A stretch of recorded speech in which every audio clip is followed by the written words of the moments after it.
Today, there are conflicting reports about Hamas agreeing to a U.S. proposed ceasefire. The proposal calls for the release of 10 hostages in stages and a 70-day pause in fighting.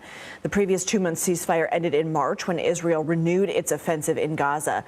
CBS News senior foreign correspondent Elizabeth Palmer is in our London bureau. So, Liz, there are reports from an unnamed Palestinian source that Hamas has accepted a ceasefire deal. What are the Israelis saying?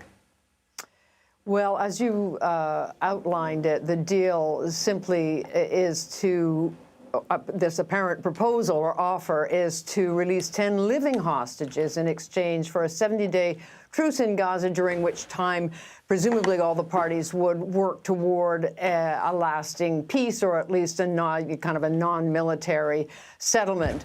The Palestinian source, it was close to a proposal endorsed by the U.S. Special Envoy Steve Witkoff, but the story has already been pretty firmly knocked back by the Israelis, who have said no responsible government could accept a plan like that.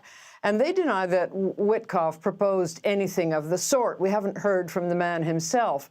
The talks, the negotiations on some kind of elusive ceasefire in Gaza ended on Saturday with no breakthrough, apparently. Meanwhile, the Israeli military has been massively expanding its military offensive inside Gaza, and hunger in the enclave is growing worse day by day. On the offensive note, what can you tell us about the Israeli airstrike on a school in Gaza City?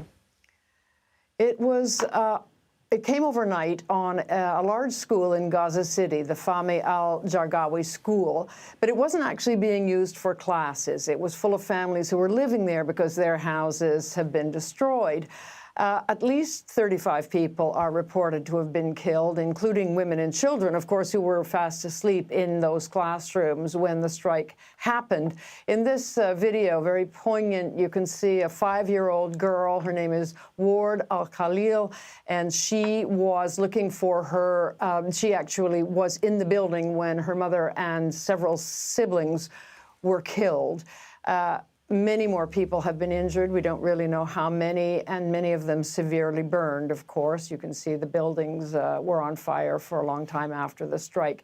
The Israeli military obviously was asked about the strike, and they said that, and this is a very boilerplate standard military response, that they were targeting a Hamas command and control center.